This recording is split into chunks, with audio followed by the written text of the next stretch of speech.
guys, let's go over your workbook page 85 for Carden, the walrus. The walrus is a large marine creature that lives in Arctic regions. It has enormous ivory tusks. These tusks project straight downward from its upper jaw.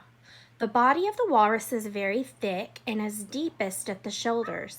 Its body may reach a length of 12 feet and a weight of 2,700 pounds. Its head is small. Its upper lip has a sort of mustache of long, yellowish-brown bristles. Walruses feed largely on clams and mollusks, which they dig from the sea bottom with their tusks. Here is a picture of a walrus, and you can see their long tusks there. That's made of ivory, a really hard white material. And this one I thought it showed his tusks a little bit better.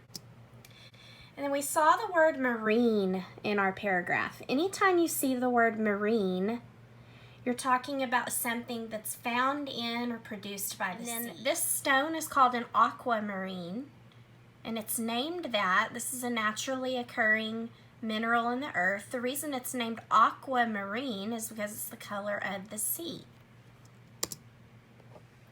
This shows the Arctic region where you might find a walrus.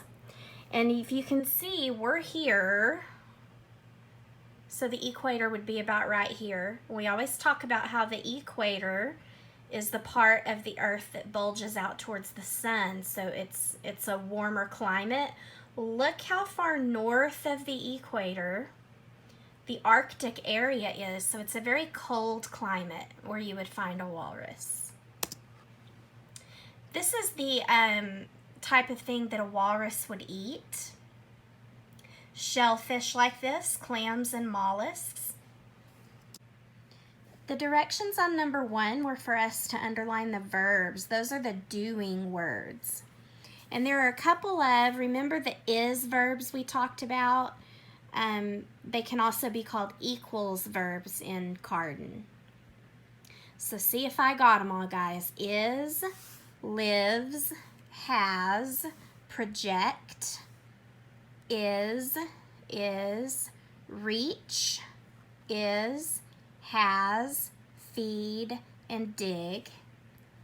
And then adjectives describe. So large and marine describe the creature. Arctic describes the region. Enormous and ivory are both descriptive words for their tusks. Which jaw? The upper jaw. Thick describes its body. Small describes its head. Which lip? The upper lip. And then long and yellowish brown describes its bristles.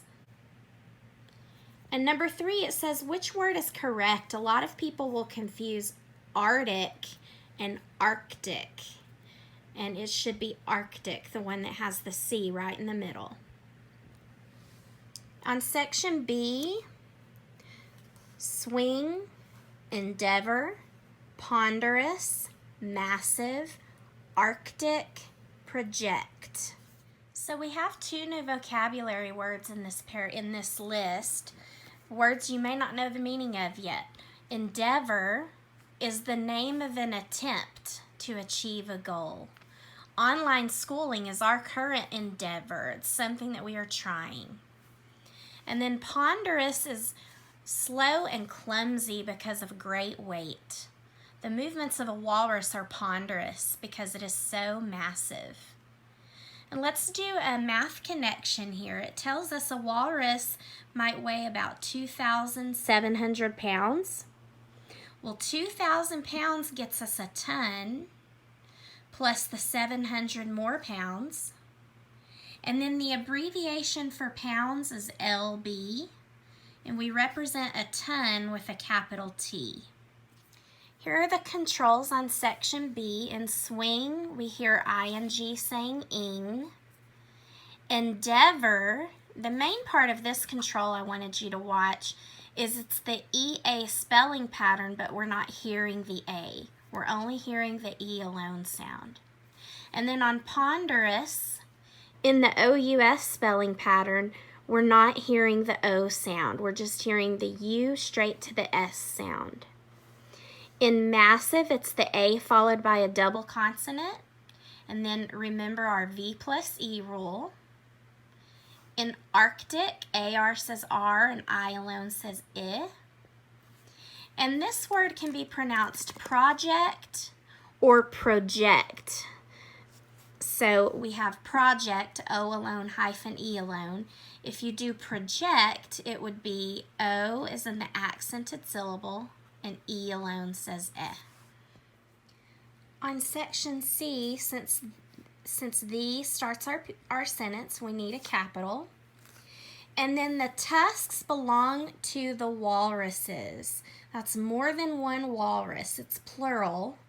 And since the tusks belong to them, we have to put our apostrophe. Then we need a comma because they give us a little phrase here that is giving us a little more information, and we want to separate it with commas.